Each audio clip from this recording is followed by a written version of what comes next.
चलो देखो मैं क्या करता हूँ। बोहर एटॉमिक मॉडल पढ़ा था लास्ट क्लास में। आज उसकी एप्लीकेशंस पढ़ रहे हैं। इसकी एप्लीकेशन में तीन डेरिवेशन है। पहली डेरिवेशन है रेडियस वाली, दूसरी है एनर्जी वाली, और तीसरी है फ्रीक्वेंसी और वेव नंबर की। तो डेरिवेशन है, डेरिवेशन में थोड़ी सी इंग्लिश लिखते हैं। तो लिखो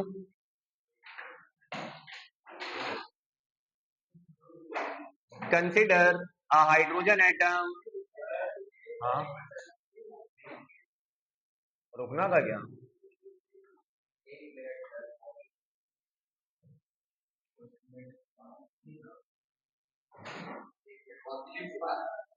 है?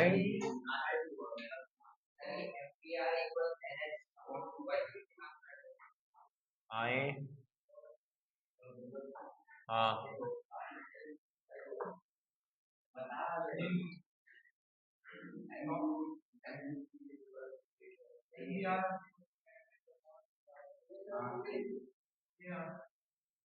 बोलू कंसिडर अ हाइड्रोजन एटम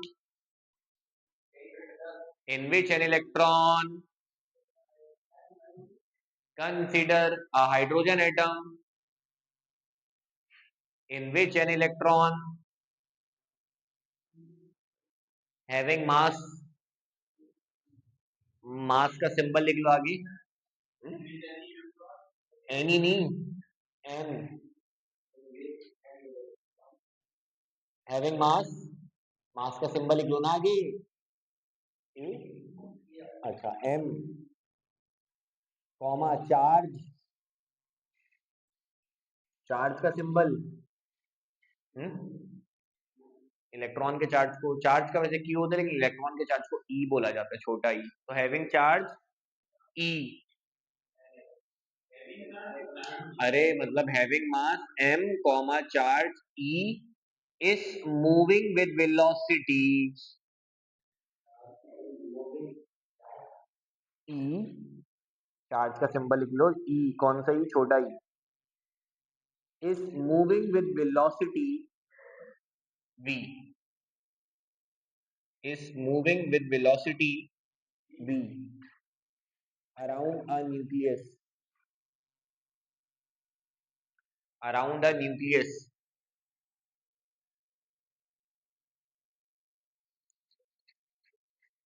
और ब्रैकेट में लिख लो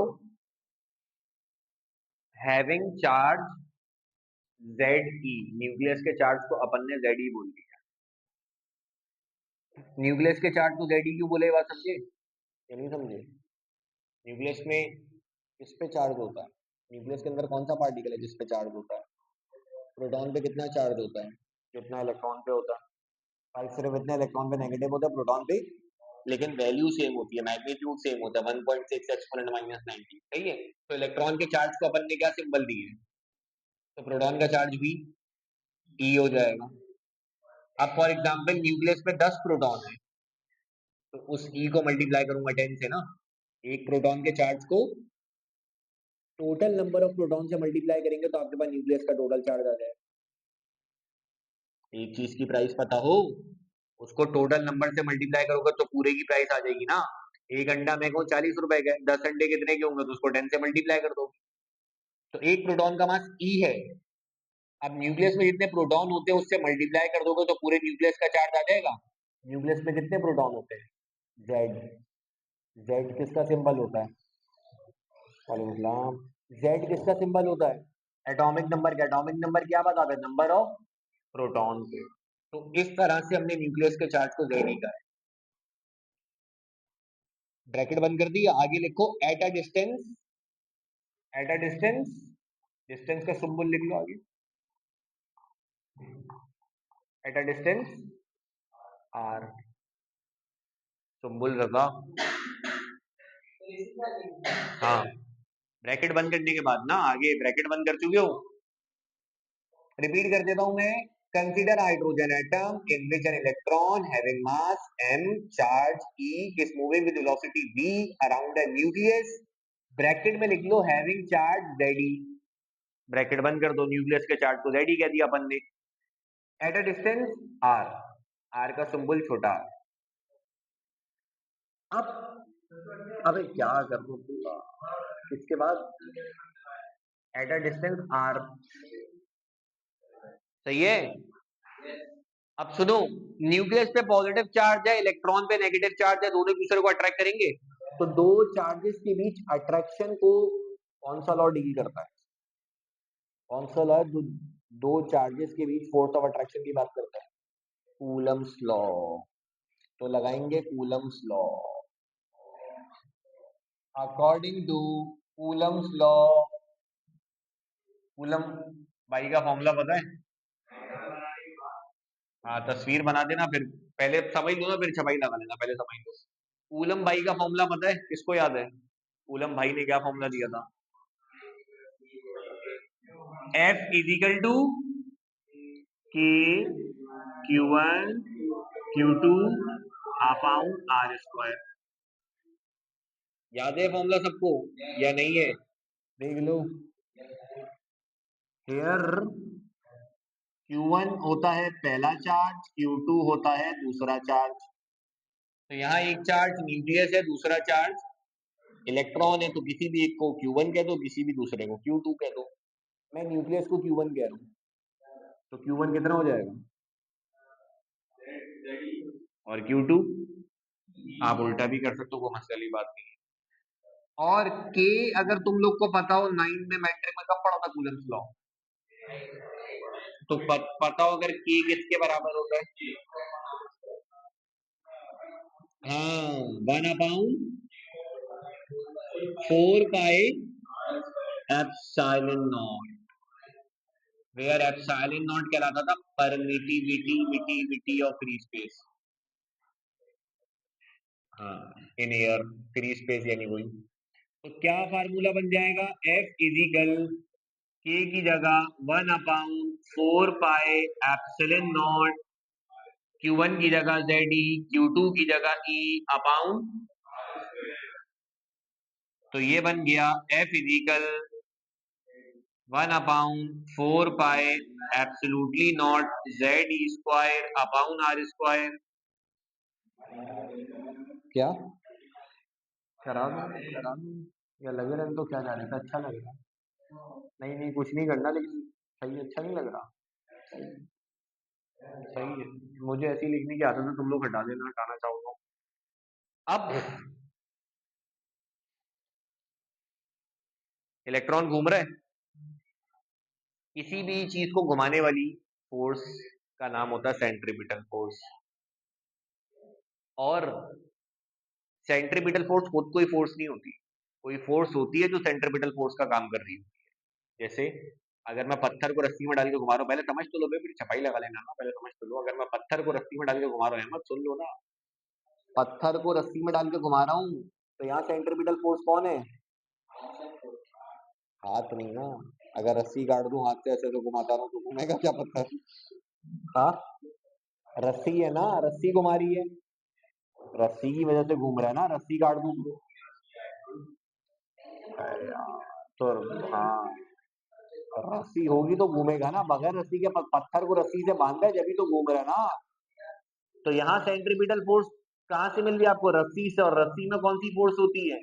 रस्सी को अच्छी जबान में स्ट्रिंग बोलते हैं, स्ट्रिंग में कौन सी फोर्स होती है? टेंशन। तो यहाँ सेंट्रीपिटल फोर्स कौन है? टेंशन। पत्थर को घुमा रहा हूं ना रस्सी में, तो पत्थर घूम रहा है, इसका मतलब उसको सेंट्रीपिटल फोर्स मिल रही है। तो यहाँ सेंट्रीपिटल फोर्स कौन प्रोवाइड कर रही है? रस्सी में कौन सी फोर्स होती है? टेंशन। तो यहाँ सेंट्रीपिटल फोर्स टेंशन है। जमीन घूम रही है सूरज के गिर्द, इसका मतलब उसको भी सेंट्रीपिटल फोर्स मिल रही है। वहां सेंट्रीपिटल फोर्स कौन है? वहां तो रस्सी नहीं है, क्या है? Gravitational force. जमीन और सूरज के बीच जो ग्रेविटेशनल फोर्स है, वो सेंट्रीपिटल फोर्स का काम कर रही है वहां पे। गाड़ी को घुमा रहे रोड पे, गाड़ी घूम रही है, इसका मतलब इसको भी सेंट्रीपिटल फोर्स मिल रही है। यहाँ सेंट्रीपिटल फोर्स कौन है? रोड और टायर के बीच जो फ्रिक्शन है, अगर रोड पे ऑयल पड़ा हो तो गाड़ी गोल गोल गोल नहीं घूमेगी, कल्टी खा जाएगी। तो कहने का मकसद ये कि सेंट्रीपिटल फोर्स खुद कोई फोर्स नहीं होती, कोई ना कोई फोर्स होती है जो सेंट्रीपिटल फोर्स का काम कर रही होती है। तो बताओ यहाँ इलेक्ट्रॉन को घुमाने वाली फोर्स कौन सी है? यहाँ सेंट्रीपिटल फोर्स किसके बराबर है? ये जो न्यूक्लियस और इलेक्ट्रॉन के बीच कूलम्स या इलेक्ट्रोस्टैटिक फोर्स है, यही बेसिकली फोर्स है ना जिसकी वजह से इलेक्ट्रॉन घूम रहा है, और तो कोई फोर्स इलेक्ट्रॉन पे नहीं लगी। तो इसका मतलब यहाँ सेंट्रीपिटल फोर्स किसके बराबर है? कूलम्स फोर्स के या इलेक्ट्रोस्टैटिक फोर्स के बराबर है। तो यही बात मैं लिखने जा रहा हूँ कि क्योंकि अपना इलेक्ट्रॉन जो है वो क्या कर रहा है,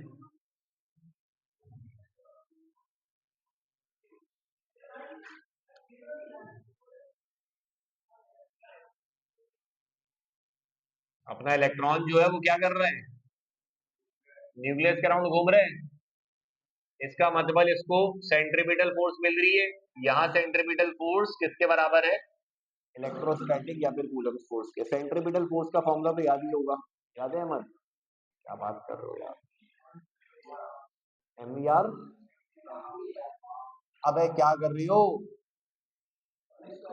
एम स्क्वायर अपॉन आर। और कूलम्स फोर्स का formula 1/4 pi absolutely not Z E square upon R square. कुछ कुछ हो रहा है, बहुत कुछ तो नहीं हो रहा, कुछ कुछ ही हो रहा है, एक आर से एक आर कट रहा है। तो एम बी स्क्वायर बराबर हो जाएगा 1/4 pi absolutely not Z E square upon R. Formula किसका किसका चाहिए अपन को? फॉर्मूला किसका चाहिए अपन को? एफ सी का। अब हेडिंग देखो ना, आर का फार्मूला चाहिए तो आर का फार्मूला बना लेंगे यहां से, लेकिन एक मसला आएगा, अपने को आर का ऐसा फॉर्मूला चाहिए जिसमें वेलोसिटी नहीं आ रही हो। इलेक्ट्रॉन की वेलोसिटी पता कर सकते हैं क्या? इलेक्ट्रॉन इतना छोटा पार्टिकल है और इतनी तेज इस वेलोसिटी से मूव करता है कि हम इसकी वेलोसिटी मालूम नहीं कर सकते। खत्म कर देंगे बोले तो। नहीं नहीं, निगलेक्ट नहीं करना। वेलोसिटी होती है इलेक्ट्रॉन की, हम फाइंड आउट नहीं कर सकते, हम मालूम नहीं कर सकते। तो अगर रेडियस का ऐसा फॉर्मूला निकालेंगे हम जिसमें वेलोसिटी आ रही हो, तो वो फॉर्मूला हमारे काम का ही नहीं, क्योंकि हमें वेलोसिटी नहीं पता चल पाएगी इलेक्ट्रॉन की, तो हम उससे रेडियस नहीं निकाल सकते। तो अपने को रेडियस का ऐसा फॉर्मूला चाहिए जो वेलोसिटी से पास हो, जिसपे वेलोसिटी नहीं आ रही हमारे, ऐसा फॉर्मूला हम रेडियस का निकालेंगे। तो फॉर्मूला तैयार है, बस हम वेलोसिटी की वैल्यू निकालेंगे कहीं से और यहाँ पुट कर देंगे, फॉर्मूला बन जाएगा अपना। अब सवाल ये, वेलोसिटी की वैल्यू कहाँ से निकालेंगे? हम पढ़ क्या रहे हैं, रेडियस क्या है, बोहर की एप्लीकेशन है ना, अब तक बोहर का मॉडल अप्लाई हुआ है। तो ये कैसी एप्लीकेशन है बोहर की जिसमें वो अप्लाई नहीं हो रहा, तो अब अप्लाई होगा बोहर का मॉडल। यही बात है। तो लिखते हैं, according to Bohr's atomic model, model Bohr's atomic model, atomic भी तो लिखो। मैं रिकॉर्डिंग हो रही है, तुम लोग ऐसे उल्टे पुल्टे वर्ड से निकलवा रहे हो यार, बाद में ये अपलोड भी करता है। बोहर्स एटॉमिक मॉडल याद करो, क्या कहता था? थोड़ा अच्छा अच्छा लिख दो ना, रिकॉर्डिंग हो रही है। हाँ सही कहा हमादुद्दीन ने एकदम। बोहर ने अपने को एक फॉर्मूला दिया था कि एम टी आर बराबर होता है एन एच अपॉन 2 पाई के। याद आया या नहीं आया? यहां से वी निकाल लेंगे।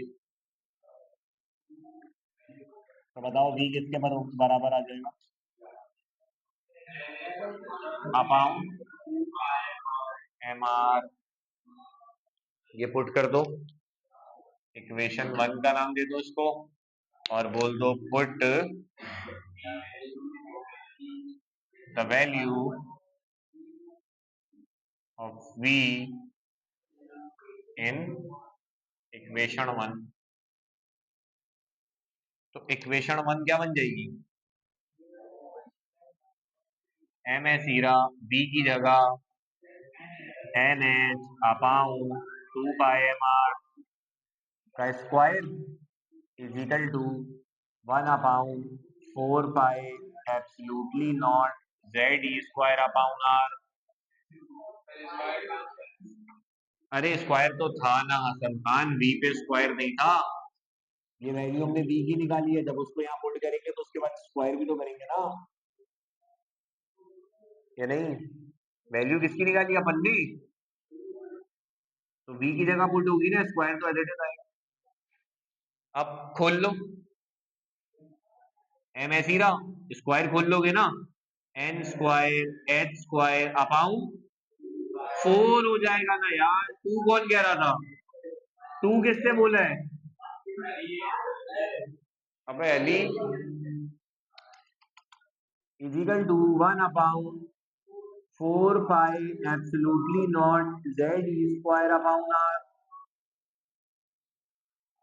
कुछ हो रहा है यहाँ, बहुत कुछ हो रहा है। एम से एम कैंसिल, 4 से 4 कैंसिल, पाई से पाई कैंसिल, आर से आर कैंसिल, क्या बचा? नहीं नहीं,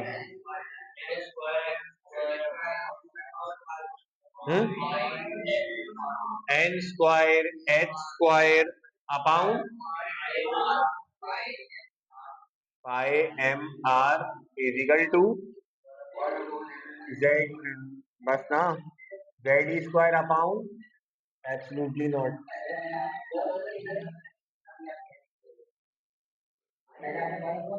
अरे ना लिखो, क्या फर्क पड़ता है, अब यहाँ तो नीचे छोड़ो ना यार, क्या छोटी छोटी बातें तुम लोग।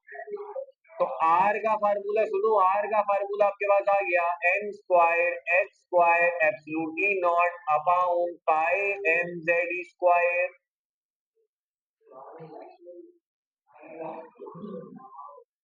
तो ये देख सकते हो अब आप, आर का जो फॉर्मूला है निहायत ही आसान है, सारे उसमें कांस्टेंट है। एन तो वो ऑर्बिट है जिसका आपने रेडियस निकालना होगा। एच प्लैंक्स कांस्टेंट, इसकी कांस्टेंट वैल्यू होती है epsilon not. Permittivity of free space, इसकी कांस्टेंट वैल्यू है। पाई की constant value, mass of electron constant, atomic number hydrogen atom के लिए 1 होता है, चार्ज ऑफ इलेक्ट्रॉन भी कांस्टेंट है। तो ये एक आपके पास ऐसा फॉर्मूला आ गया रेडियस का जो वेलोसिटी से फाक है। अब ये फॉर्मूला याद रखना आसान है मुश्किल है? तो साइंटिस्ट लोगों ने एक आसानी की तुम लोग के लिए। देखो साइंटिस्ट लोग कितने आसान अच्छे होते हैं, तुम लोग ऐसी गालियां देते रहते हो उनको। X square absolutely not over pi M Z E square, ये सारे कांस्टेंट है? इस सारे कांस्टेंट को बोहर ने अपना नाम दे दिया, बोहर्स रेडियस बोल दिया, और इसको रिप्रेजेंट कर दिया ए नॉट से। तो बताओ आपके पास फॉर्मूला क्या बन जाएगा? R equals to N square into A not. क्या बात है? वेयर वेयर बोहर्स रेडियस नीचे लिखते हैं, वेयर ए नॉट कहलाता है बोहर्स रेडियस, और इसकी कांस्टेंट वैल्यू होती है। अब वैल्यू याद रखने के दो तरीके हैं, पहला तरीका तुम लोग को पसंद नहीं आएगा, दूसरा तरीका पसंद आएगा। पहला तो ये है कि सारे कांस्टेंट्स की याद कर लो, पुट करो पता चल जाएगा ए नॉट की वैल्यू क्या है। या दूसरा तरीका आसानी के, डायरेक्ट ए नॉट की याद कर लो, कौन इतने सब की याद करे, काम आपको ए नॉट की, ई चार्ज ऑफ इलेक्ट्रॉन है ना, 1.6 एक्सपोनेंट माइनस 96 होता है। जेड अलग है, जेड एटॉमिक नंबर है, हाइड्रोजन एटम का 1 होता है, और ई चार्ज ऑफ इलेक्ट्रॉन है। H Planck's constant, permittivity of free space, pi की कांस्टेंट वैल्यू होती है, मास ऑफ इलेक्ट्रॉन भी कांस्टेंट होता है, जेड भी कांस्टेंट, ई भी कांस्टेंट, सारे कांस्टेंट। तो डायरेक्ट ए नॉट की याद कर ले, ज्यादा मेरे ख्याल में बेहतर रहेगा। 0.529 आती है, एक्सपोनेंट -8 सेंटीमीटर, या एक्सपोनेंट -8 सेंटीमीटर की जगह अपन एंगस्ट्रॉम भी लिख सकते हैं। एंगस्ट्रॉम भी डिस्टेंस का यूनिट होता है। अगर डिस्टेंस बहुत छोटा हो ना तो उसको एंगस्ट्रॉम में मेजर करते हैं। कितना छोटा हो? बहुत छोटा हो, फिर भी कितना? -10 मीटर हो जाएगा। बुक में वैसे सेंटीमीटर और एंगस्ट्रॉम लिखा हुआ है, मीटर में करेंगे तो -10 हो जाएगा, वो और माइनस में चली जाएगी वैल्यू। तो क्योंकि बहुत छोटी वैल्यू आ रही थी ना, कितनी छोटी वैल्यू है ये, 5 से पहले 8 जीरो और लगा दो, इसलिए आप उसको एंगस्ट्रॉम में मेजर कर दो। तो एंगस्ट्रॉम डिस्टेंस का छोटा यूनिट होता है। यानी एक अगर मैं अंदाजन बताऊं कि एक अंदाजन क्या, वैसे ही आपको बताएं कि एंगस्ट्रॉम कितना होता है, मैं तो नहीं कर पाऊँ, तुम लोग नहीं कर पाओ। 1 सेंटीमीटर तो देखा है ना, स्केल में होता है, कितना होता है स्केल, कितना होता होगा, इससे भी छोटा कर लूं, चलो इतना। अब इसके आप 10 करोड़ हिस्से कर दो, 1 सेंटीमीटर के 10 करोड़ हिस्से कर दो, तो एक हिस्सा कितना छोटा होगा, वो एक एंगस्ट्रॉम होता है। तो इतना छोटा होता है एक एंगस्ट्रॉम। तो एटम भी तो बहुत छोटा है, एटम कितना कौन सा बड़ा होता है। एक फुल स्टॉप भी बनाते हैं तो कहा जाता है कि इस फुल स्टॉप के अंदर भी 20 लाख एटम है। तो उनके बीच डिस्टेंस कितना छोटा होगा, तो इसको एंगस्ट्रॉम में मेजर कर। तो यहाँ से कन्वर्जन भी तुम लोग को मेरे ख्याल में समझ आती है। अगर आपसे बोले एक एंगस्ट्रॉम कितने सेंटीमीटर के बराबर है, तो बता दोगे। वो तो 1 सेंटीमीटर 10 करोड़ एंगस्ट्रॉम के बराबर है ना, -8, या मीटर में बोले तो -10।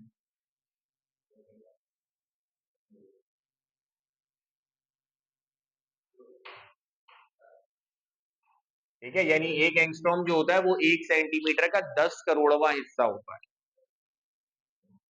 देसी जबान में तो ऐसे ही बोलेंगे ना। यानी 1 सेंटीमीटर के 10 करोड़ पार्ट कर दो तो एक पार्ट एक एंगस्ट्रॉम होता है, इतना छोटा होता है। तो एक एंगस्ट्रॉम एक्सपोनेंट -8 सेंटीमीटर के बराबर होता है। कर लो, कॉपी कर लो।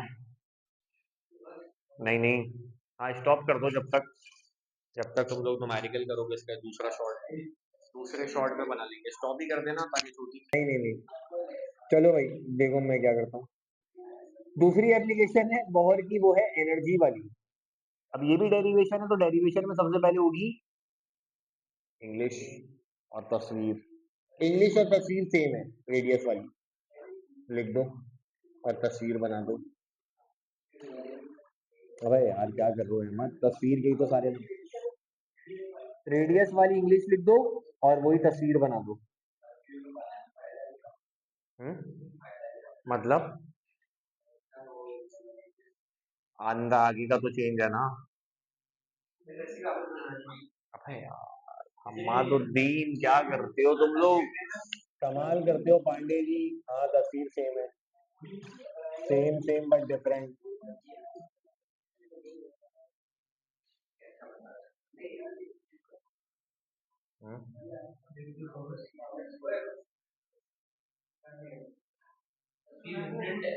नहीं नहीं,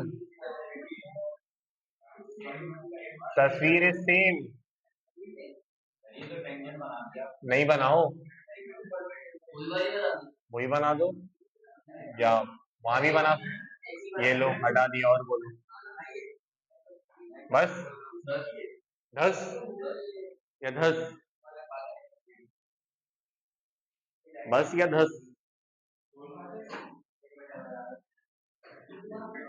लिख ली, जल्दी कर लो, रुका हूँ तुम लोग के चक्कर में यार।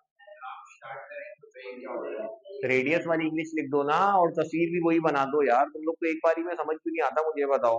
बंटी तो नहीं बुलाते तुम लोग को घर पे सबको, प्यार से बंटी तो नहीं बुलाते घर में, हैं?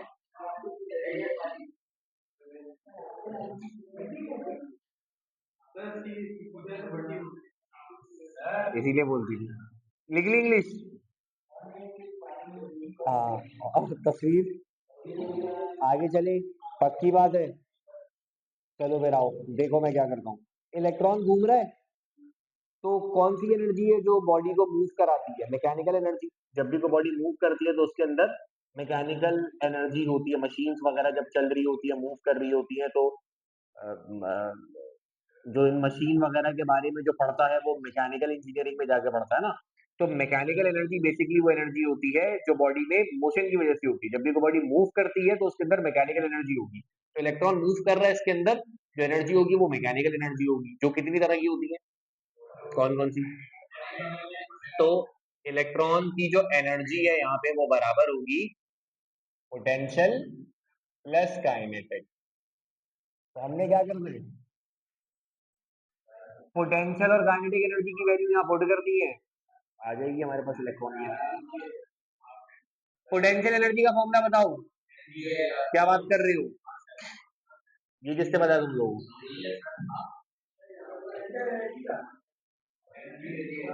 किसने बता दिया? किसने बताया? क्या बात कर रहे हो? अबे जवाब क्या कर रहे हो यार, तुम बातें कर रहे हो, मैं क्या बोल रहा हूँ यहाँ पे? मैं कह रहा हूँ पोटेंशियल एनर्जी क्या होती है? अबे क्या कर रहे हो?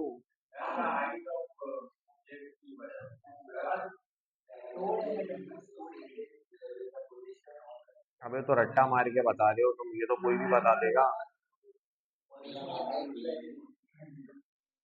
ये जो तुम लोग एमजीएच बता रहे हो, ये ग्रेविटेशनल पोटेंशियल एनर्जी होती है।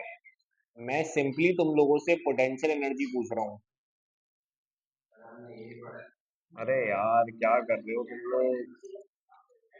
पोटेंशियल एनर्जी का बेसिक फॉर्मूला होता है -W, negative of work done. कभी भी अगेंस्ट द फील्ड काम कराओगे ना, तो जो एनर्जी बॉडी में स्टोर होगी वो पोटेंशियल एनर्जी होती है। जैसे मिसाल के तौर पर इस मार्कर को छोड़ूंगा, सुनिएगा, इस मार्कर को छोड़ूंगा, कहाँ जाएगा? नीचे जाएगा। अगर मैं इसको नीचे की जगह ऊपर लेके जा रहा हूँ, तो अगेंस्ट द फील्ड लेके जा रहा हूँ, तो ऊपर जाते हुए इसमें पोटेंशियल एनर्जी स्टोर हो रही है। ऊपर से छोड़ूंगा तो ज्यादा एनर्जी से टकराएगा। तो कौन सी फील्ड के अगेंस्ट मूव कराए? तो ये ग्रेविटेशनल पोटेंशियल एनर्जी है, इसका फॉर्मूला एमजीएच आता है। कैसे आता है? वर्क किसके बराबर होता है? Force into distance. जब भी वर्टिकल मोशन हो रहा हो तो फोर्स वेट के बराबर होती है, और वेट का फॉर्मूला एमजी होता है, और वर्टिकल डिस्टेंस को हाइट कहा जाता है। तो एमजीएच यहाँ से आता था। शायद 9 में इसकी डेरिवेशन भी की हो तुम लोगों ने, पोटेंशियल एनर्जी का फॉर्मूला निकाला हो। तो वो ग्रेविटेशनल पोटेंशियल एनर्जी होती है। तो सिंपल, अगर आपसे पोटेंशियल एनर्जी पूछी जाए ना, सिंपल डेफिनेशन पूछी जाए पोटेंशियल एनर्जी क्या है, तो आपने बताना है -W। किसी भी ऑब्जेक्ट को अगेंस्ट द फील्ड जब मूव कराएंगे तो उसमें स्टोर होने वाली एनर्जी पोटेंशियल एनर्जी कहलाती है। अब वर्क का फॉर्मूला क्या होता है? Force into distance. यहाँ कौन सी फोर्स है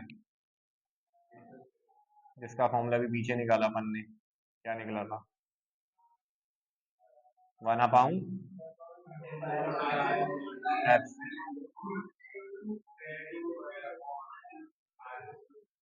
और न्यूक्लियस और इलेक्ट्रॉन के बीच डिस्टेंस कितना है? तो डी की जगह आ रहा है।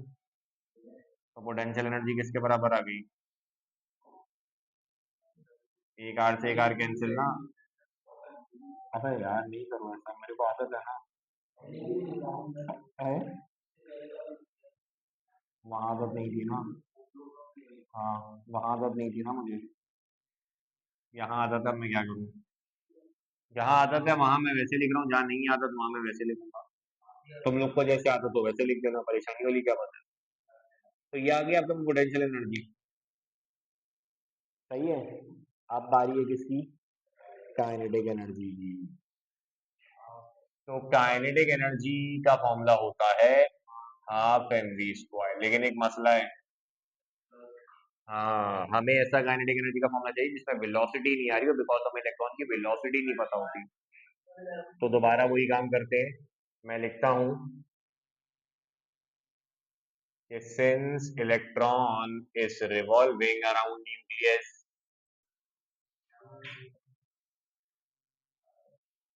तो तो उसको मिल रही है सेंट्रीपिटल फोर्स, जो कि किसके बराबर है यहाँ? कूलम फोर्स के। सेंट्रीपिटल फोर्स का formula M V square upon R. Coulomb force का formula 1/4 pi epsilon naught Z E square upon R square.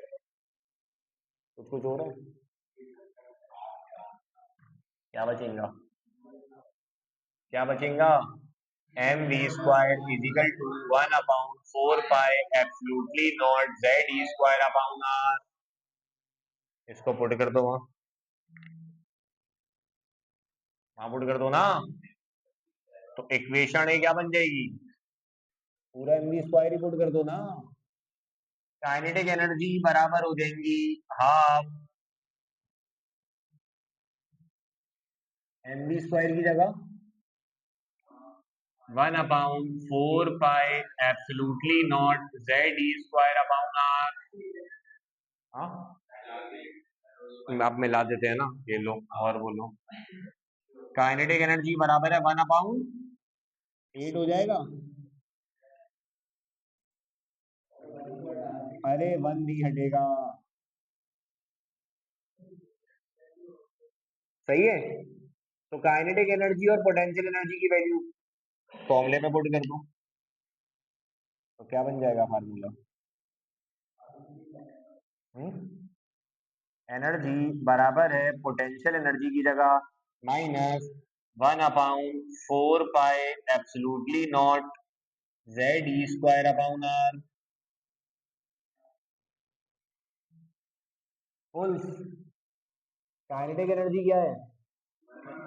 1/8 pi absolutely naught z⁴ upon r। अब क्या करेंगे? कौन बताएगा? मैथ्स वाला कौन है? काट दे? क्या काट दूं?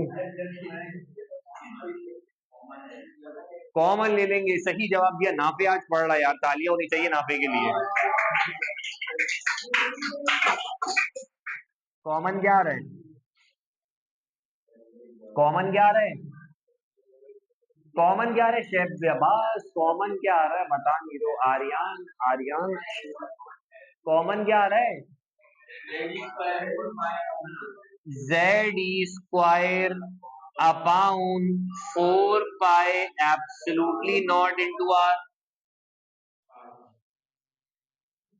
पहले प्लस वाली लिख दूं, क्या बचेगा? 1/2 बचेगा या नहीं? आता है ना कॉमन लेना। z² कॉमन आ चुका है, r कॉमन आ चुका है, एब्सोल्युटली नॉट कॉमन आ चुका है, पाई कॉमन आ चुका है। 8 में से 4 कॉमन ले चुके हो तो 2 बचा। हाँ, पाई तो कॉमन आ चुका है ना। माइनस ये तो पूरा ही कॉमन है, 1 बचेगा। कितना हो जाएगा ये? एलसीएम ले लो। प्लस हाफ नहीं होगा, माइनस हाफ होगा, प्लस हाफ होगा। हाँ, माइनस हाफ होगा ना, रजीब बनते हो तुम तो।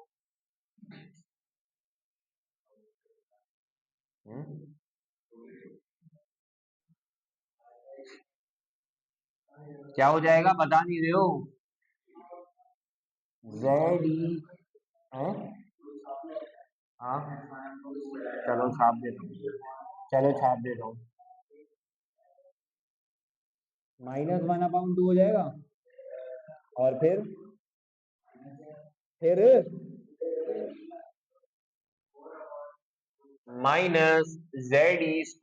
Upon 8 pi epsilon not into r। आ गया फॉर्मूला? बस क्या करेंगे, रेडियस की जो वैल्यू निकाली अभी थोड़ी देर पहले, वो पुट कर देते हैं। क्या निकालिए?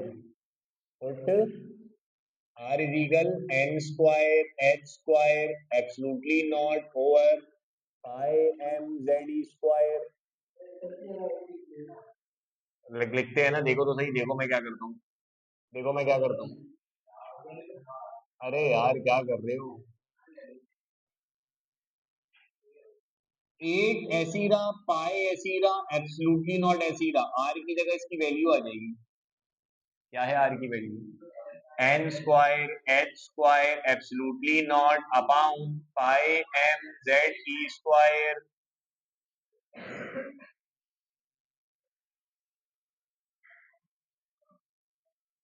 अब क्या होगा बताओ?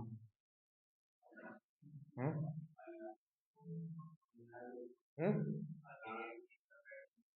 जो डिनोमिनेटर के डिनोमिनेटर में होता है।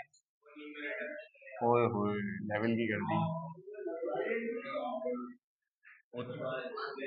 उत्तम हो गया ये तो, उत्तम हो गया ये तो, उत्तम हो गया उत्तम। उत्तम ही नहीं पता? पहले उत्तम होता है फिर अति उत्तम होता है। क्या? अबे यार मुर्तुजा तुम भी ऐसे करोगे अब? अबे यार अजीब लोगो। डिवाइड की साइन मल्टीप्लाई में कन्वर्ट होगी तो उल्टा पुल्टा नहीं हो जाएगा? अब बताओ कुछ कुछ हो रहा है? अबे डिवाइड की साइन मल्टीप्लाई में कन्वर्ट होगी, उल्टा पुल्टा नहीं होगा? हाँ, ये डिवाइड में था, मल्टीप्लाई हो गया ना ऊपर जाके, बस वही तो। पाई से पाई कटा, एब्सोल्युटली नॉट से एब्सोल्युटली नॉट कटा। अबे नहीं कटेगा ना, सॉरी सॉरी, गलती हो गई गलती हो गई, वापस वापस वापस। ये किसी ने कहा पाई से पाई काट दो, मैंने 10 बार में आके काट दिया। इसीलिए कहते हैं अपना दिमाग आप लगाओ। पाई से पाई कट रहा था सिर्फ, एप्सिलॉन नॉट कटवा दिया तुम लोगों ने बेकार में। क्या बचेगा?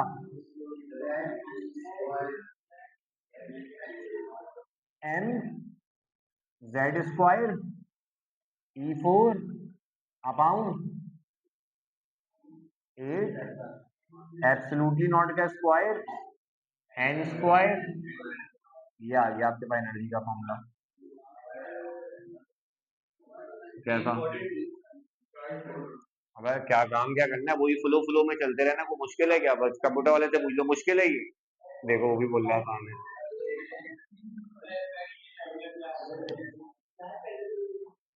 अच्छे फॉर्मूले याद रखना आसान है मुश्किल है? तो देखो फिर साइंटिस्ट लोगों ने तुम लोग के लिए, देखो फिर भी यार साइंटिस्ट लोग की कदर तो करो।